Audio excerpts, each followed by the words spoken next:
Good morning, everyone. How are we doing today? Thursday, August 6th. And yes, this is your daily financial news.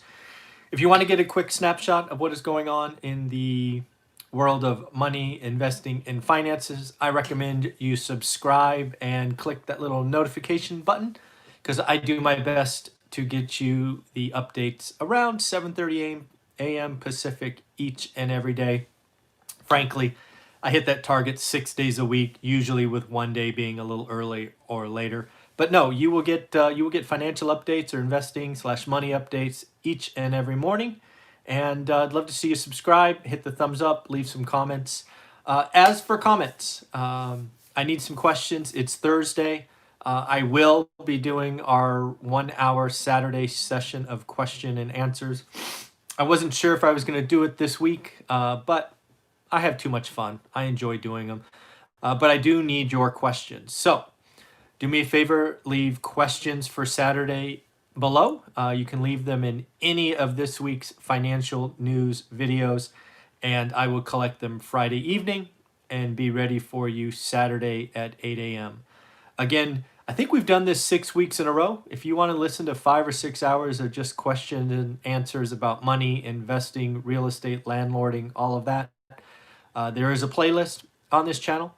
Just go ahead and take a look. Maybe listen while you work out or whatnot. So on to the day's news.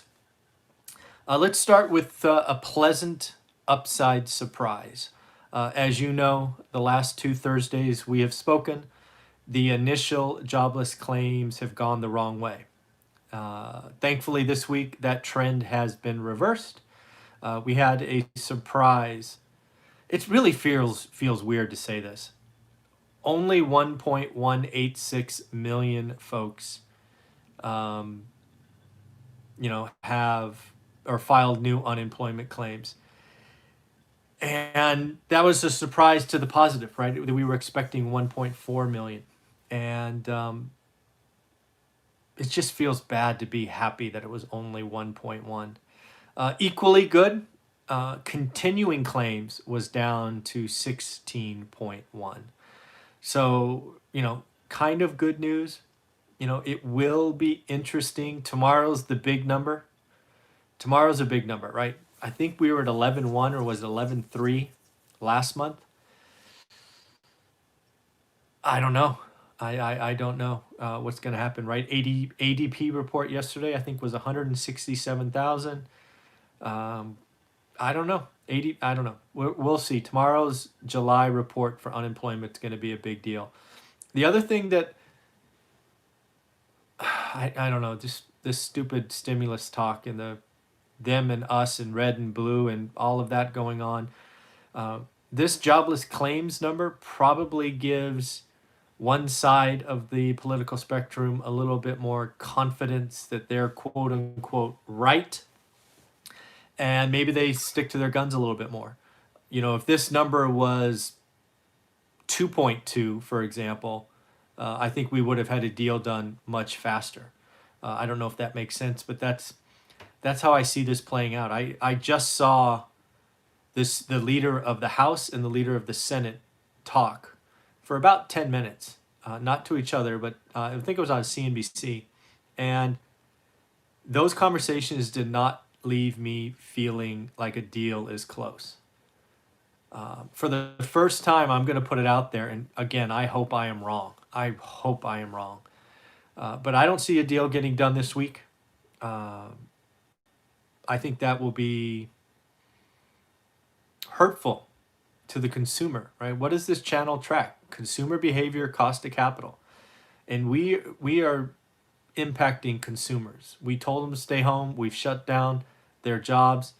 And this nonsense is going to take consumption out of the economy, and that will have severe ramifications. Something also I expect is, if nothing happens by close of business Friday, I expect our president to issue some executive orders.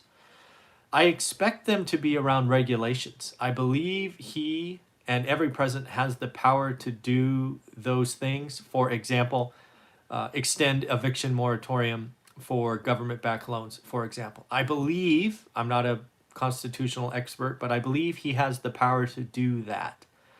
Where I believe his power is at least limited or restricted is in cutting checks. I believe that has to be appropriated by the Senate and the House. But we'll find out. I think if there's nothing done by Friday, he's going to be looking for ways to help people. Which, I mean, again, we're in an election year. We can't forget this. I came into this week telling you on this channel, I think the Democrats had a better stance on what's going on, and we're going to look stronger coming out of it. If they don't get anything done by Friday, and the president comes over the top and says, "I'm here for the American people," suddenly his party looks stronger. And that's how quickly power and influence could change. Again, we are in an election year, and this is going to be very messy. And it's going to impact consumers. It's going to impact cost of capital. It's going to impact taxes. It's going to impact real estate. That's why, unfortunately, we have to follow it. So again, we will see. We'll see what's going on. A couple of things. I talked to Brian Lebo, Las Vegas agent, has a great channel on YouTube. But he sent me a text yesterday that Las Vegas broke last month's record. If you watched our video interview together on this channel, he announced that Vegas took out the 2006 peak at 325,000 in June. Well, July beat June. The median price in Vegas is $328,000. I can't explain it. Vegas is in trouble. The only thing I think that is happening is Vegas is benefiting from Californians moving there. I mean, it has to be, right? Well, I mean, with 20 some odd unemployed, the $600 gone, who's buying homes, right? So pretty crazy.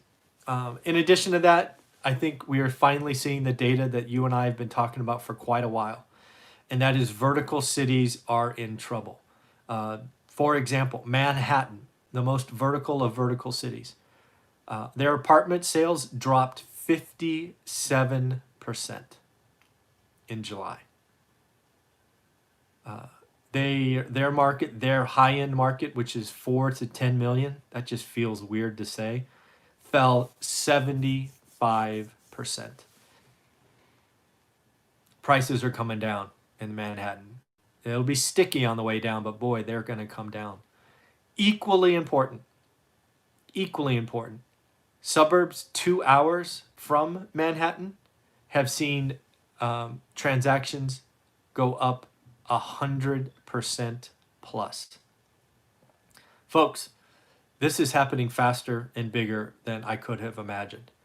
So much so, there's a new thing called Zoom towns. Basically, you can do your work from home and use Zoom or other web conferencing technology like WebEx and such. Lake Tahoe, which is about, I don't know, what do you think, 3 hours from where I'm at currently? There's California side and Nevada side. But they have seen prices go up 50%. 50%. List prices have gone up 50% in the last 90 days. Now, some of that's going to be mix of inventory, so that has a play in it. But still, prices in Zoom towns where you can work remotely and it has quality of life and space and all of that other stuff going up, big cities going down. This is going to be meaningful, like really meaningful, and likely will take years to play out. It is frankly at this point investable. So if you are in a suburb town and learning your market, you need to be planning for some price increases. The question is when and if rents will increase, and I would say they will, but it is very dangerous out there. So make sure you learn your market, you figure out what's going on. Very important times. What else is going on? Manhattan, there is a condo community called the Getty Residence. New condo, don't know it. What caught my attention is they've slashed prices on a couple of models 50%. 50, brand new, 50%. That's meaningful, and that just tells you where Manhattan is going. Now, I'm not calling for Manhattan's prices to fall 50%. Don't hear that. But prices will come down. They just have to. Something else I saw, a couple of individual things caught my attention. Jeff Bezos, Amazon, richest man in the world, just sold $3 billion of stock. What do you do with $3 billion? I guess whatever you want. It's the only answer. $3 billion, that's a lot of cash. The other thing I want to put out there, just because I don't think it's right, no matter what you feel about Dr. Fauci and what he is or isn't and all of that, the fact that his kids, his daughters, need protection is unacceptable. As a father, as someone who has taken heat from some things that I say, I can take it. I accept that responsibility. But to go after one's daughters, one's families, that is not okay. That is unacceptable. And I would hope we're all better than that, and we should not tolerate that kind of behavior. And the fact that they are getting death threats for what their fathers are doing, that's not okay, people. That's not okay. Bank of England talking and putting it out there. You can already see them teasing negative rates. They're saying negative rates is not on the table today. This is, again, something you see, banks and people like that kind of do early. They kind of whet your appetite, and then they bring it out. So look for negative rates in England, probably Q1 of next year, right, to kind of goose their economy. Probably right when a vaccine or a treatment is out, they're going to want to give it a little gasoline. So I would expect at this point negative rates in England to follow Japan and other areas. I don't know if you saw this, but CalPERS, chief investment chief, resigned suddenly. CalPERS, obviously the largest pension out there. If you've heard Robert Kiyosaki, pensions are in huge trouble. I thought it was pretty interesting that he resigned immediately. Where there's smoke, there's fire. He's a relatively young man, so it wasn't age related. So it'll be interesting to see where that goes. I'm expecting more news out of CalPERS in the next 5 to 7 days. It'll be interesting to see why he had to make that sudden decision. Quicken Loans, aka Rocket Company, goes public today. I think it's at $18 a share. It was nice to see Dan Gilbert on TV. I don't know if you don't know who he is. He's the owner, for me, he's the owner of the Cleveland Cavaliers, who beat my Warriors a couple of years ago in the championship game. But if you don't know, he suffered a life-changing stroke about a year ago that affected his left side. And it was nice to see him on TV trying to make a go of it. It's clearly impacted his life. He's run Rocket Mortgage for 35 years. And this are the kinds of things that, when life wakes up and kind of adjusts you, you want to make sure that others are taken care of. Every single employee at the Rocket Company got stock. He's doing the right things, taking care of the people. He's been a big investor in Detroit. But yeah, I mean, the only thing I could think about when I was watching him talk is life is short. Make sure you enjoy it. Make sure you're leaving a legacy. You're helping people. It doesn't matter. Doesn't matter what you have. It could change in a heartbeat.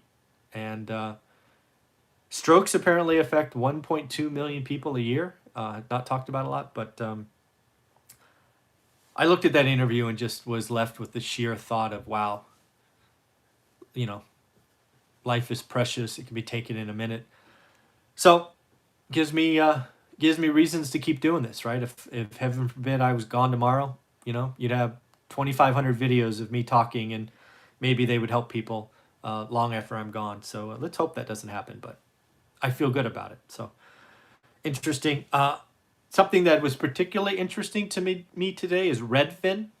Redfin started talking about suburbs, and it went in this order: Phoenix, Sacramento, Fresno. I gotta like Fresno being highlighted. Fresno's actually gotten a lot of good news the last 48 hours. First, Redfin highlighting it is a market that is on fire. It has been highlighted as a market where you can live on the minimum wage. It was actually number 3, I think, that you can live in Fresno on the medium wage, which I've been saying for a while. It's a California city where you can live on 60 grand a year, and you can live on minimum wage. I think Fresno is going to have a couple of very large years of appreciation ahead of it, and I am pretty happy about that. And then the last thing that kind of caught my attention is it looks like the youngest millennials, these are the ones that are 24 to 29. It looks like about 39% of them have or are seriously considering moving home. Right, a lot of these millennials maybe were renters in the vertical cities, and now, given what is going on, they are going to retreat and move back home with mom and dad, which is the right thing to do, right? This is part of the things that happen in recessions, but also why the big cities are toast. So that's interesting. Folks, if you're leaving comments or questions, do me a favor, leave them below the video so I can answer them on Saturday. There was one that just came up about Bakersfield and Fresno. What are my thoughts? 2 things. A, I've never evaluated Bakersfield at all, so my opinion probably doesn't matter. I can say it is too far for Bay Area residents if you're going to be a property manager, but probably close enough for SoCal investors, so you get one side or the other. But in the same article that highlighted Fresno as, I think, number 3, it highlighted Bakersfield as number 1 city to live on minimum wage. So I'm guessing you can live in Bakersfield cheaper than you can live in Fresno, just making the connections in the article. But again, never been to Bakersfield, don't know the market, don't know rents, don't know prices. So as always, learn your market, right? I know Fresno, I've looked at it for 20 years. So that's why I feel good about it. So again, back to the jobless claims. Surprisingly good number. However, it is the 20th week, 20, at over 1 million people. That's not acceptable. We need to be doing better than that. The stimulus talks don't feel like they're headed in the right direction. I've been putting it out there for the last week that a deal will get done at the 11th hour. I am not convinced. I expect our president will probably come over the top with some regulations via executive orders over the weekend, but I'm just not sure he can appropriate money. That's what we need. If you do an eviction moratorium till December, but you don't have money, you're hurting landlords and you're not really helping anybody. So I don't know. And again, just more proof the vertical cities are toast. Manhattan sales down 50%. Prices will start to fall. Big condo, brand new Getty residents slashing prices 50%. Not good news. Not good news. So in the end, that's what I got for you. I am going to do a couple of other live streams here in the next half hour or so. I actually have them outlined here for you. One is on what I think about my market, just with everything I'm collecting, and then another surprise live stream. So I'll be back with you in the next half hour or so. I want to get these done before I work out. All right, take care. Bye.